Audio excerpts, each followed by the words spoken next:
E a vitória do Trump, que nos moldes que aconteceu, foi bastante, na minha opinião, esperada, mas com a vitória em todas as casas, bastante surpreendente, né? Não acreditava que eles conseguissem vencer em todas as casas, né? Ainda não está definido 100%, mas 90 e poucos por cento, 95% de certeza que eles vencem em todas as casas e traz uma visão de mundo bastante diferente, né? O governo do PT, que é um governo que está gastando horrores de dinheiro, né? Está acelerando os gastos públicos de maneira absurdamente maluca, né? Ou seja, gastando o que tem e o que não tem para fazer um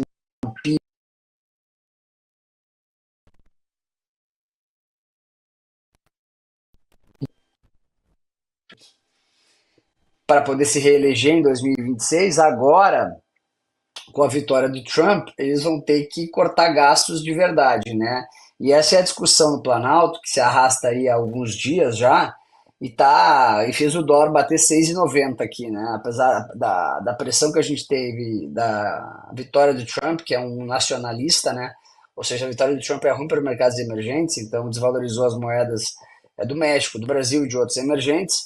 Mesmo assim, o Brasil está numa situação de ruim fiscal, né? A gente está a relação dívida PIB subindo absurdamente. O governo Bolsonaro entregou uma relação dívida PIB excelente. Foi o primeiro governo que reduziu a dívida nos 4 anos de governo. Foi um trabalho espetacular da equipe do Guedes, né? Inclusive o ministro Saxida esteve lá no Café com Ferre também e contou toda essa história. Até tá, não foi no pro ar ontem até o podcast do Saxida. Foi um trabalho assim genial da equipe do Guedes, que arrumou as contas públicas. E agora a gente tem o Haddad, né? E a verdade é que o Haddad de economia não entende absolutamente nada. Aliás, ele entende muita pouca coisa, né? Eles são políticos, né? Quando tu coloca um político num cargo técnico, como que é o cargo que tinha o Paulo Guedes, né? Que é o Paulo Guedes é uma sumidade. Ele é tão bom que nem a esquerda critica ele. Não vê esquerdista criticando Paulo Guedes, tu não vê jornalista criticando Paulo Guedes, porque o cara é uma sumidade, né? E fez um trabalho espetacular. E agora a gente está com o governo do PT tendo que fazer um corte de gastos aí. E não quer, né? Lula não quer cortar gasto. Ele quer que a Janja compre mais bolsas de luxo, né? Ou seja, para um presidente que tem um salário baixo, né? Eu acho bem interessante a Janja desfilar com várias bolsas de luxo valendo 30, 40, 50 mil reais, né? Alguém está pagando essas bolsas aí, não sei quem, né? Mas com certeza é alguém muito rico, né? Porque se vê claramente que é um padrão de luxo de pessoas de altíssimo poder aquisitivo, né? E talvez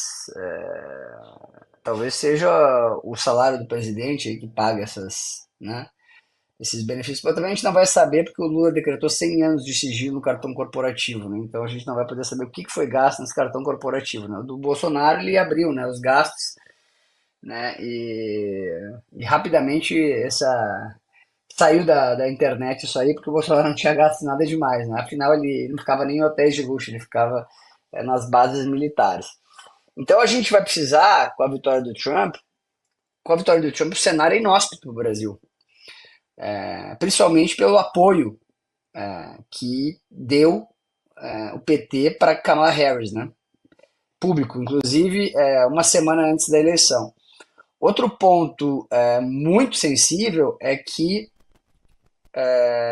o STF congelou as contas do Elon Musk, que hoje é o principal conselheiro, braço direito e esquerdo do Donald Trump e o grande impulsionador, o grande investidor, o grande entusiasta da campanha do Trump. Se não existisse Elon Musk, Trump muito provavelmente não teria vencido a eleição. Se Trump venceu, um dos responsáveis, se não o maior responsável, foi o Elon Musk. E o problema foi que o Alexandre de Moraes congelou as contas do Elon Musk e expulsou o X do Brasil, né? Expulsou o antigo Twitter do Brasil. Então, gente, eu acho que o PT daqui para frente e o STF vai andar piano com os Estados Unidos.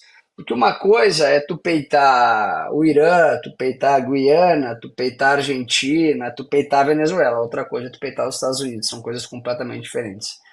né? Outra coisa é o seguinte, será que os ministros do STF vão para os Estados Unidos fazer visitas? Meu Mickey? Porque tu sabe que quando tu te pegam lá e te guardam numa prisão, numa sala, tu nunca mais sai, né, de lá. E a coragem? Porque eles estão sendo acusados aí, até pela Câmara dos Deputados lá, de atos ilegais, né, contra a democracia. Então tudo isso vai pesar daqui para frente, né? E a questão econômica, né? O Lula ele quer se reeleger, né? Ele quer ir para a reeleição em 26. A minha dúvida é se ele vai, porque ele vai ter que ajustar muito essa economia para poder chegar vivo em 2026. O dólar a quase 6, as taxas de juros na lua. A taxa de juros no Brasil está quase 14%, porque o cara está gastando horrores. Se ele tivesse as contas públicas ajustadas, a taxa estava 8%. O Brasil estava voando. Mas não. Né? Eles são irresponsáveis, completamente irresponsáveis, inconsequentes e até um pouco, eu diria, bobos.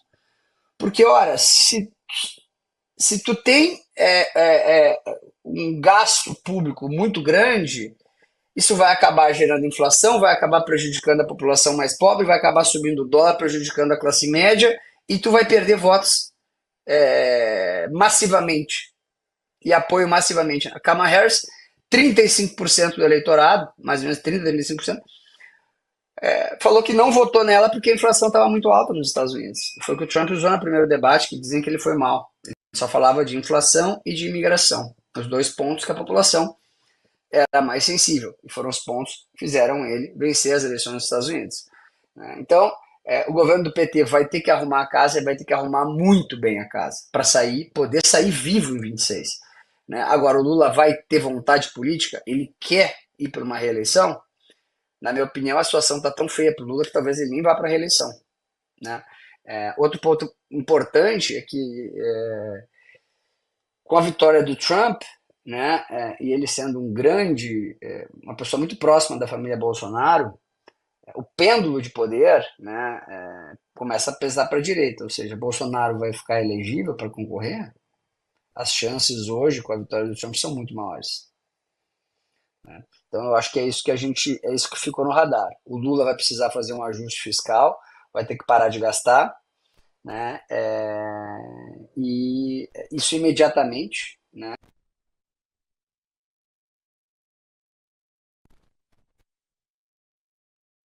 coisa toda, ninguém aguenta mais esse bêbado, a verdade é essa, né? Ninguém aguenta no mercado financeiro, nem a classe média, nem as pessoas que votaram nem aguentam mais esse bêbado. E a gente tem que aguentar aqui com esse país, né? Então, já que a gente está aqui, tem que falar sobre isso, né? Eu acho que é isso, gente. Eu acho que a situação para os mercados emergentes com o Trump sendo um grande nacionalista não é muito boa, porque o último governo do Trump ele taxou, né, a China, criou uma briga institucional com a China enorme, né, acabou prejudicando os mercados emergentes, porque o Brasil e a China, né? Então, por isso que as moedas dos mercados emergentes foram pressionadas. Mas a vitória do Trump significa liberdade.